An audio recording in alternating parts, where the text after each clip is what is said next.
Hello दोस्तों, आज मैं आपको एक जन से मिलवाऊंगी। वैसे तो मुझे एक कहानी बतानी है, आप लोगों को एक कहानी शेयर करनी है। मेरे ख्याल से सभी को पता है कैंसर की दुनिया में सर्वाइवर वर्ड बहुत मायने रखता है। वैसे देखा जाए तो पर्सनली मुझे सर्वाइवर वर्ड पसंद नहीं है। जिसने कैंसर की लड़ाई यशस्वी पार की है उसे सिर्फ सर्वाइवर बोलेंगे? वो तो विक्टर है। जिसने लड़ाई जीती उसे तो विक्टर कहते हैं। आज ऐसे ही एक विक्टर की कहानी हम विक्टर की ज़ुबानी सुनेंगे। आज हमसे बात करने के लिए, खुद की कहानी खुद ही आप लोगों के साथ शेयर करने के लिए हमारे साथ आए हैं ये जनाब। नमस्कार दोस्तों। आज के हमारे विक्टर, आज के हमारे मेहमान खुद की कहानी आपके साथ शेयर करें। इससे पहले मैं आपको बता दूं, इनकी जो लड़ाई है कैंसर के साथ, जो इनकी लड़ाई शुरू हुई है वो 2012 से शुरू हुई है, 9 साल पहले। और 9 साल से ये अविरत स्ट्रगल कर रहे हैं। यही नहीं, इनको जब पहली बार पता चला कि इनको कैंसर हुआ है, सामान्य लोगों की भाषा में इनका कैंसर 4 ग्रेड कैंसर था। तब भी इन्होंने वॉकओवर नहीं दिया, उन्होंने उसे चैलेंज के रूप में स्वीकार किया और लड़ रहे हैं, अभी तक लड़ रहे हैं। पहली बार जब मेरी ये जनाब से मुलाकात हुई थी, फ़ोन पर ही हुई थी, तो मैंने उनसे पूछा था, सर आपको डर नहीं लगा था जब आपको पहली बार पता चला? अब मैं थोड़ा सा कुछ डिस्क्लोज़ कर ही दूँ, ये जनाब खुद बहुत बड़े डॉक्टर हैं। तो मैंने पूछा कि सर आप डॉक्टर हैं पर है तो इंसान ही, जैसे हर जिंदा व्यक्ति को मौत का डर लगता है, कि आपको डर नहीं लगा जब आपको पता चला आपको कैंसर हुआ है और आपका कैंसर चौथी अवस्था में है, तो आपको डर नहीं लगा? देखिए, डर नहीं लगता ये बोलना तो गलत होगा। डर तो हर आदमी को लगता है, लेकिन मुझे उतना डर नहीं लगता, ये मैं कह सकता हूँ। एक तो मुझे उसके बारे में एज ए डॉक्टर मुझे जानकारी होती है कि एग्जैक्टली क्या हुआ है और अभी कौन सी प्रोसीजर होने वाली है और उसमें क्या क्या रिस्क इन्वॉल्व है और वो प्रोसीजर किस तरह से होगी आगे। तो वो जो नेचुरल कहने का मतलब कि लोगों को जो लोगों को जानकारी नहीं रहती, उनको ज़्यादा डर रहता है।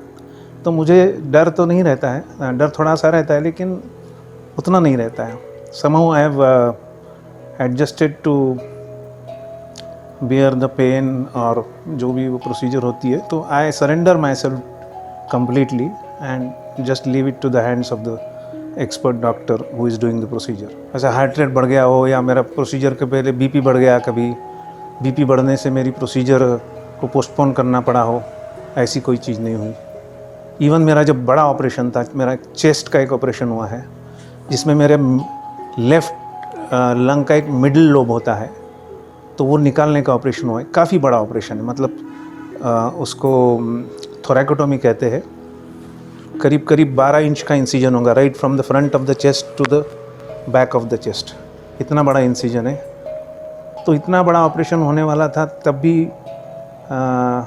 मुझे ऐसा प्रोसीजर क्या या ऑपरेशन का डर नहीं था, या मैं I just faced it smilingly. When I was going inside the operation theatre, I was smiling and I just was waving hand to my relatives over there. चलो भाई, मैं 2-3 घंटे में ऑपरेशन हो जाएगा, फिर मुलाकात करेंगे। तो आइए सुनते हैं उनकी कहानी उन्हीं की ज़ुबानी। नमस्कार दोस्तों, सबसे पहले तो मैं अपना परिचय करा देता हूँ। मेरा नाम डॉक्टर शेखर भागवत है। मैंने MBBS और MD government medical college Nagpur से किया हुआ है, लेकिन आज मैं आपके सामने जो आ रहा हूँ, एज ए डॉक्टर ना आते हुए एज ए कैंसर पेशेंट आ रहा हूँ और आपको अपने कैंसर की जो मेरी लड़ाई है उसके बारे में थोड़ी जानकारी देने आया हूँ। एक्चुअली हाल ही में कुछ महीनों पहले मेरी मंजीरी जोशी मैडम से मुलाकात हुई, जो कि कैंसर के फील्ड में पिछले 20 साल से काउंसलिंग का काम कर रही है। उनको जब मेरी इस कैंसर के लड़ाई के बारे में जानकारी हुई तो उन्होंने सोचा कि मेरी जो एक कैंसर की लड़ाई जो इतनी लंबी चली है उसके बारे में लोगों को जानकारी हो जाए, ताकि जो कोई इस समय कैंसर से पीड़ित है उसका मनोबल बढ़े। और मेरा मकसद भी यही है कि मैं अपनी जो बीमारी के या उसके लड़ाई के संबंध में जो भी बताने जा रहा हूँ उससे एक भी व्यक्ति को यदि उससे फ़ायदा हो जाए तो हमारा मकसद सफल हो गया, ऐसा मैं मानता हूँ। मैं डॉक्टर होने के नाते जो बीमारी मुझे हुई थी उसकी मुझे पूरी जानकारी, उसकी ग्रेविटी, मतलब वो कितनी सीरियस बीमारी है और उसके क्या क्या परिणाम हो सकता है, ये मुझे बिल्कुल पूरी तरह से मालूम था। तो मैं आपको बताना चाहूँगा, जब मेरा डायग्नोसिस हुआ था तो मुझे सिग्मॉइड कोलन, जो एक बड़ी आंत होती है उसका जो आखिरी पोर्शन होता है, तो उसको एक सिग्मॉइड कोलन कहते हैं, वहाँ का कैंसर हुआ था। और वो उस कैंसर पहले ही, जब डायग्नोसिस के समय ही लीवर तक फैल चुका था। मतलब वो बहुत जैसे लेमैन की लैंग्वेज में हम लोग कहते हैं कि वैसे ग्रेडिंग कहते हैं कि काफ़ी सीरियस टाइप का ग्रेड 4 कैंसर कह सकते हैं इसको, ऐसा हुआ था। मतलब बिना उस कॉम्प्लिकेशन को डरे हुए उस चीज़ को फेस करते गया, और आज आपके सामने बैठा हूँ कि मैं अपनी कहानी आपको बता सकने की स्थिति में हूँ। मेरा मकसद यही है आपको ये सारी चीज़ बताने का कि आप जब कोई भी पेशेंट हो तो उसने ये नहीं सोचना चाहिए कि अपने को कैंसर का यदि डायग्नोज हुआ है तो अपनी दुनिया ख़त्म हो गई या बहुत बड़ा मतलब हमारे चंद ही दिन बचे हैं। ऐसा नहीं सोचना चाहिए, बल्कि उसको स्वीकार करते हुए अच्छी ट्रीटमेंट लेके और उसको बहुत पॉजिटिवली उसको डील करना चाहिए, उसको पॉजिटिवली फेस करना चाहिए। ऐसा करने से एक स्टेज 4 का कैंसर पेशेंट भी 9 से 10 साल आपके सामने एज ए सर्वाइवर बैठा हुआ है।